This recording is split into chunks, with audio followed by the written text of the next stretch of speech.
జమ్మూ కాశ్మీర్ పహల్గామ్లో టెర్రరిస్టులు అత్యంత దారుణంగా, పాశవికంగా అమాయక టూరిస్టులను పొట్టన పెట్టుకున్న తర్వాత దేశం మొత్తం ఆ టెర్రరిజాన్ని కుక్కటి వేలతో పెకిలించి వేయాలి.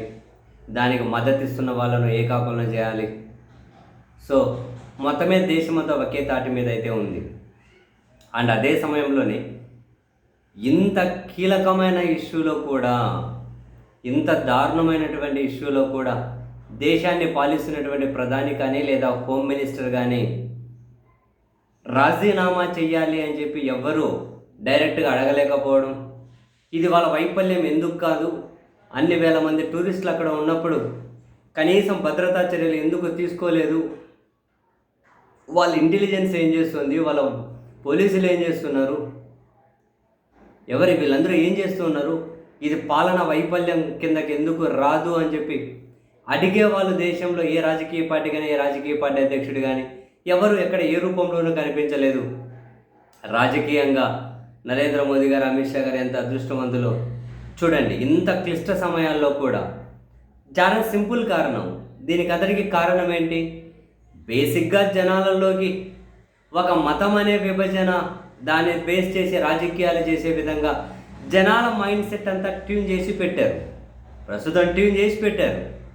అండ్ దీనికి తోడు వాళ్ళను మరి అలా ట్యూన్ చేసి పెట్టడం కోసం వేల కోట్ల రూపాయలు సోషల్ మీడియా మీద ఖర్చు పెడుతూ ఉన్నారు. కొన్ని ఫేక్ ఫ్యాక్టరీలు రెడీ చేశారు.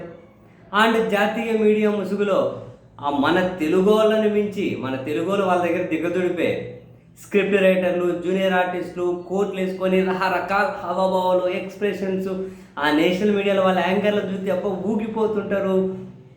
మన ఆంధ్రప్రదేశ్లో ఒక నాయకుడు ఎంత ఊగుతాడో అంతకు మందిలో ఒకడు ఊగుతుంటాడు అక్కడ ఒక టీవీ ఛానల్ కూర్చొని. వాడేందో, వాడి ఊగుడేందో, వాడేం జర్నలిస్ట్ అర్థం కాదు. అటువంటి వాళ్ళే సెలబ్రిటీలు.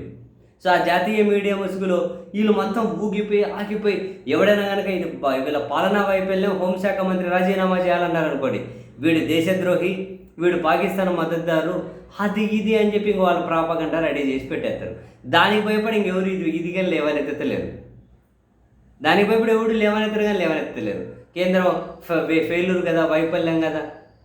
అవును, కేంద్ర హోంశాఖ మంత్రి ఈ ఘటనకు నైతిక బాధ్యత వహిస్తూ రాజీనామా చేయాలని చెప్పి అడిగే వాళ్ళు కూడా, కానీ సరే వాళ్ళు చేయరది వేరే విషయం. మాట వరుసకు ఆ డిమాండ్ చేసే వాళ్ళు కూడా దేశంలో లేరు. చూడండి, మొత్తం వాళ్ళ చేతిలోనే ఫేక్ ఫ్యాక్టరీలు ఉన్నాయి, వాళ్ళ చేతిలోనే మీడియా హౌస్లు ఉన్నాయి, వాళ్ళదే మొత్తం సోషల్ మీడియా గ్రిప్ అంతా వాళ్ళదే ఉంటుంది, ఎవ్రీథింగ్. సో వేరే వాళ్ళకు స్పేసే లేదు. దానికి తగ్గట్టు జనాల మధ్య మతాన్ని బేస్ చేసుకుని ద్వేషాన్ని నింపే ప్రక్రియ చాలా విజయవంతంగా జనాన్ని డివైడ్ చేసే ప్రక్రియ ముందుకు సాగుతూ పోతూ ఉంది. ఇంకా అడిగేది ఎవరు? మీడియా ఎవరు అడిగేది? అడిగినోని ప్రచారం చేయరు. అడిగినోని మీడియా ముసుగులు, వీళ్ళు జూనియర్ ఆర్టిస్టులు, స్క్రిప్ట్ రైటర్లు, ఈ ఉన్మాద బ్యాచ్ ఏం చేస్తుంది మొత్తం అంతే. ఇంకా దాన్ని మరో రకంగా ప్రాపగండా ముందుకు తీసుకెళ్ళిపోతుంది. మీరు మన తెలుగు టీవీ ఛానల్లో 2-3 యాంకర్లు ఎవరైతే ఉంటారో వాళ్ళని మించి వాళ్ళు సరిపోరండి బాబు. నాకు తెలిసి ఈ నేషనల్ మీడియా అనే ముసుగులు వాళ్ళని చూసే వీళ్ళు నేర్చుకున్నట్టున్నారు. వీళ్ళు తెలుగు వాళ్ళు చాలా తక్కువ. అది ఇదే రాక్షసత్వం అండి, అయినా తక్కువ. అది ఇంకా చాలా పెద్ద రాక్షసత్వం వాళ్ళది. మామూలుగా రకరకాల ప్రాపగండా, అవసరమైతే వాళ్ళే వీడియో ఎడిటింగ్లు చేస్తారు, వాళ్ళే అవసరమైతే ఏమైనా ఫేక్ వీడియోలు తయారు చేస్తారు, వాటినే ప్రచారంలోకి తీసుకొస్తారు. ఎంత అదృష్టవంతులు చూడండి వాళ్ళు. వాళ్ళ చేతిలో మీడియా ఉన్నందుకు, వాళ్ళ చేతిలో వేల కోట్లు ఖర్చు పెట్టే కార్పొరేట్ వ్యక్తులు ఉన్నందుకు, వాళ్ళ చేతిలో దేన్నైనా జనాల్లోకి ఎక్కించి ట్యూన్ చేయగలిగే అటువంటి సిస్టమ్స్, వ్యవస్థలన్నీ వాళ్ళకి అందుబాటులో ఉన్నాయి బలంగా. అందుకని చెప్పి ఎవరు కూడా డిమాండ్ చేయలేకపోయారు, చేయలేరు.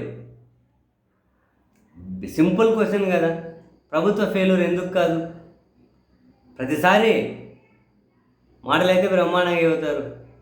ఎన్ని సంఘటనలు జరిగేటువంటివి, ప్రతిసారి మాటలే చెబుతూ ఉన్నారు. మరి ఎక్కడ దీన్ని కంట్రోల్ చేసేది ఏంటి? కంట్రోల్ చేసే విధంగా వీళ్ళు తీసుకునే నిర్ణయాలు ఏంటి? అడిగేది ఎవరు? అడిగినా చెప్పేది ఎవరు? అడిగినోని దేశద్రోహి అని ప్రచారం చేస్తారు.